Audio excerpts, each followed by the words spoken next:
What's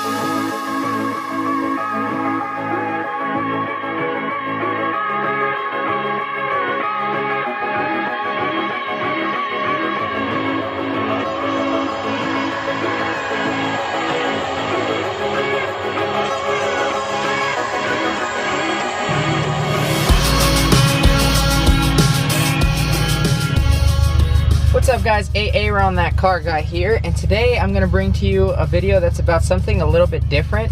I want to talk about leasing versus financing and when it's okay and smart to lease and when it's okay and smart to finance. I haven't seen a video about this broken down in layman's terms that's easy to understand, so I'm going to try to make it as simple as possible. For all you finance majors out there that are going to find some things I missed out, just leave it below in the comments. So let's get into it. So if you don't already know, I drive a 2018 Subaru WRX STI, and it was sticker valued at $39,035. With tax, tag, title, and all the other fees associated with buying a car, it came out to about $42,000. Now at the time of purchase, I had the option, do I lease or do I finance? And I went with leasing, and let me explain to you why. Before I explain why I leased it, what it cost me to lease it, and all the other things that go into that, I want to break down, and again in a very simple way, leasing versus financing. So leasing is basically when you pay a monthly fee to rent the car from the bank. The bank owns the car and you're paying the bank to borrow it basically. That sounds pretty bad, but you're not building equity. That's the main difference. When you finance a car, you're trying to purchase the car. So you take a loan and you're still paying the bank your loan, but you're building equity. So when you finish paying off your payment term, then you own the car. So for example, if you do a 36-month lease term and a 36-month finance term,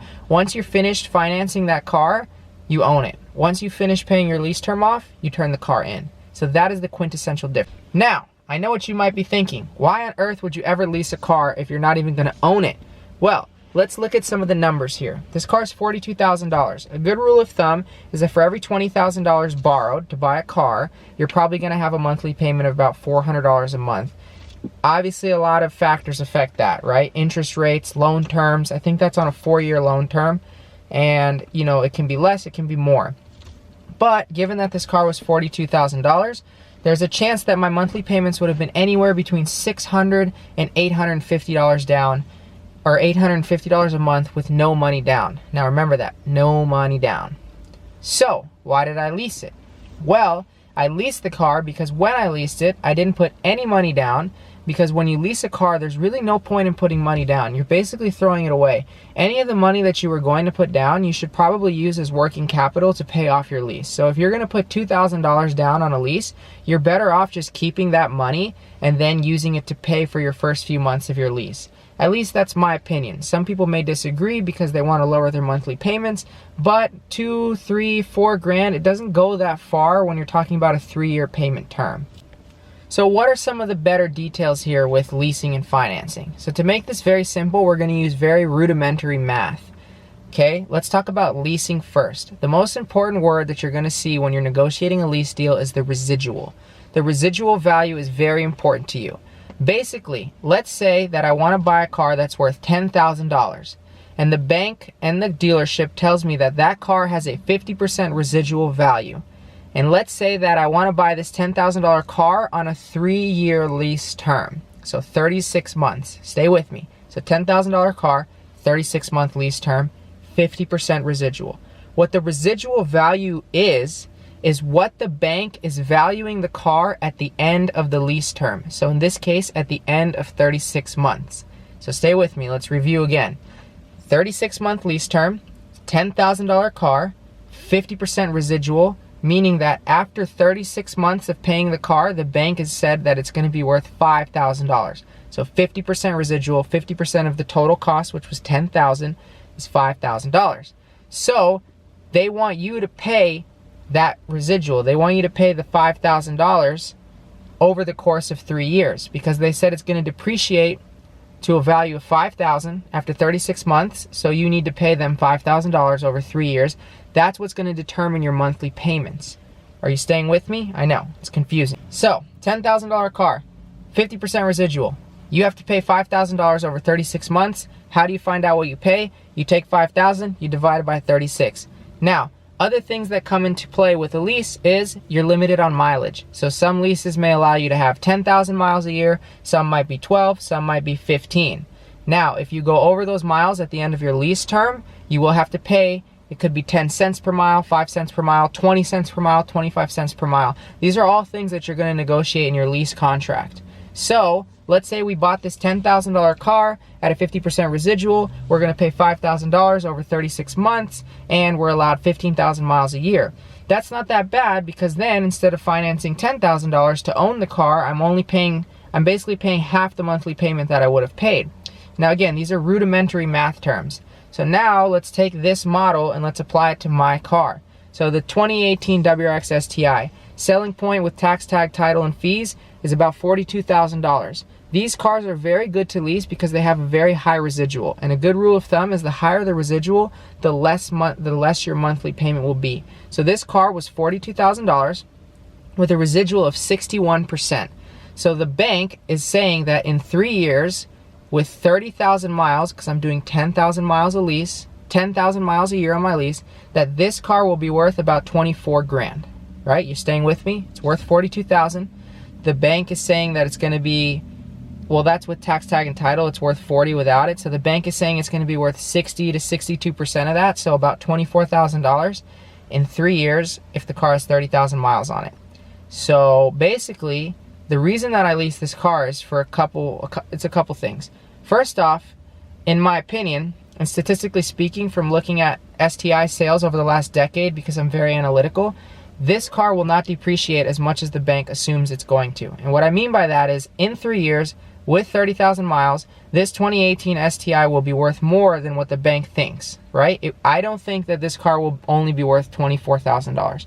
I think that it'll be worth anywhere between $27,000 and $32,000 depending on the market. So that being said, this car has a great residual, which allows me to have low monthly payments, and it's going to be worth more than what they think it's worth at the end of my lease term. So all this math, and you might be thinking, why is that a good thing? Well, basically, at the end of my lease term, I can request a payoff quote. Maybe a month before it's over, or at the end, you're allowed to buy the car. You can buy the car for $24,000. Since the bank thinks that's what it's going to be worth, that's what they want you to pay for it at the end of your lease if you want to buy it. That number can't be changed. So if I take this car at the end of my lease to a Subaru dealership or Porsche dealership or Ford dealership, whatever dealership, and they offer me on trade-in $28,000 because the car's still worth a good amount of money, or $26,000, I can take that check and I can pay the $24,000 that I owe to Subaru, and I can keep the other $2,000 as a down payment on my next car. Now that's a very hypothetical situation. I could take it to CarMax a month before the lease is up. Maybe I have a payoff quote of $25,000. Maybe CarMax offers me $26,000 and I pay off the $25,000 and I pocket $1,000. I'm not saying it's going to happen, but it's food for thought to let you know some of the options you have when you lease. Big factor in all this is not going over your miles. If you go over your miles, you're going to have to pay mileage fees, and then it's not going to be so good because you might owe a lot of money in mileage fees. The mileage is there because that's what the bank is basing their residual off of. So if the bank is giving me a 61% residual on a $40,000 car, and assuming that in 3 years with only 30,000 miles, so that's 10,000 miles a year, it'll be worth $24,000. If I bring it back to them with 50,000 miles, they have to have you pay to compensate for the extra mileage, because they base their entire lease term and their entire residual off of having the car returned to them with 30,000 miles, not 50. If it was 50,000 miles, the residual would probably have been lower, and they probably would have said, oh, it's only going to be worth 50% of its value. You following me? I know, it's a lot. Another thing to be noted on a lease, is there interest? Yes and no. Yes. Why? Because they try to word it so that you don't notice. In a lease, based on your credit, something's going to happen where they tell you your money factor. Your money factor is your leasing fee, what you pay the bank monthly to be able to lease your car. Very similar to interest, which we're going to talk about when we talk about financing. So don't be fooled by the fact that they say, oh, there's no interest. There is interest and there's a money factor, and you better be ready to pay it, because it is going to affect you and your credit is going to affect you just like when you finance a car. Another thing to note about leasing is most leases come with gap insurance, which is very important in case you total the car. Most leases also come with maintenance packages. So for example, on this car, I have 30,000 4 or 5 free oil changes and 5 free services from Subaru up until 30,000 miles. So theoretically, I shouldn't have to pay for any maintenance the entire lease. And then another thing to be noted about the lease is that when you lease a car, it doesn't affect your debt to income ratio as much as if you finance it, at least in this case specifically. So if I would have financed the 2018 Subaru WRX STI, it would have showed on my credit accounts. So basically with Equifax, TransUnion, all the different credit unions would have showed that I borrowed $42,000, and it would have affected my credit score and my debt to income ratio because I would have had to pay that loan off. When I lease the car, since I'm only leasing and paying for the residual value, so remember the car's worth $40,000, the bank is saying it's going to be worth 61% of that in 3 years with 30,000 miles, so that puts it at $24,000.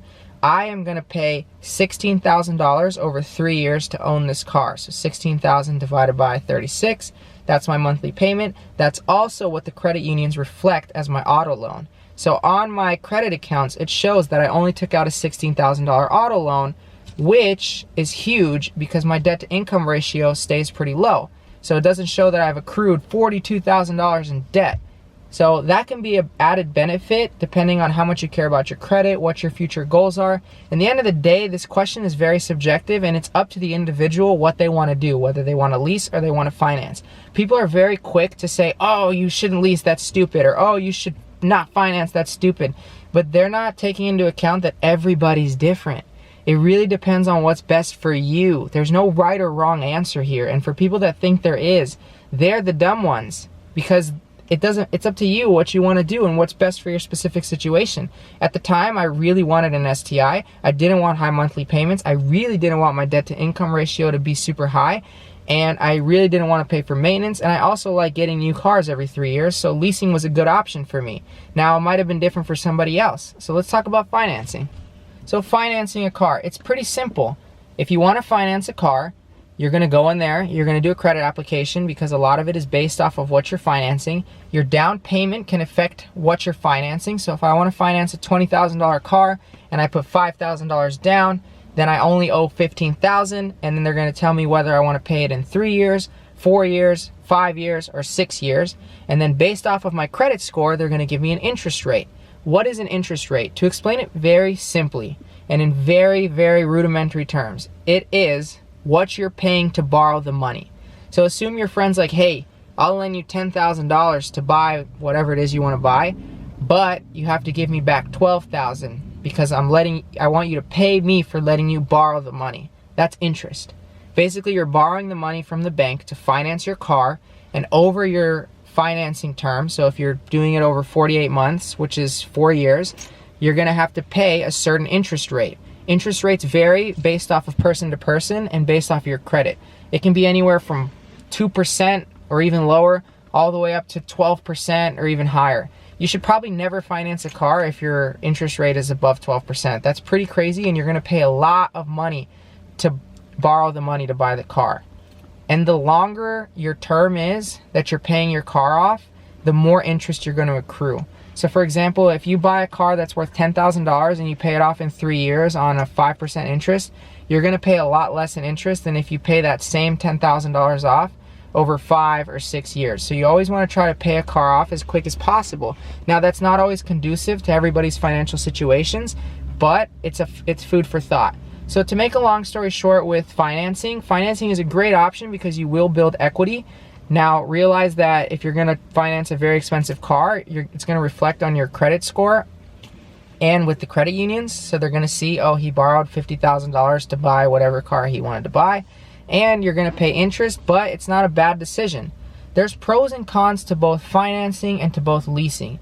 So the reason that I leased my 2018 Subaru WRX STI is primarily because I wanted lower monthly payments. I wanted a new car in 3 years. I don't drive that much, so the mileage doesn't affect me too much. And I also wanted to keep my credit score intact because I want to buy a house soon and a bunch of other things. So I wanted to keep my debt to income ratio low. So these are all things that you want to consider when buying and leasing a car. You know, like I said, it's very confusing and there's a lot of numbers, and I hope that you're able to keep up with this video. If you have any questions, I'd be happy to help you and answer them. Just put them in the comments below. If you want to know why I think that this car is worth $40,000 even if you financed it, you can check out my other video I just posted on is the Subaru WRX still worth $40,000. The link is in the description. But if you like this video and you want some more informative videos like this, just leave a thumbs up and comment. Anyways guys, it's AA Around That Car Guy, and I hope to see you guys soon.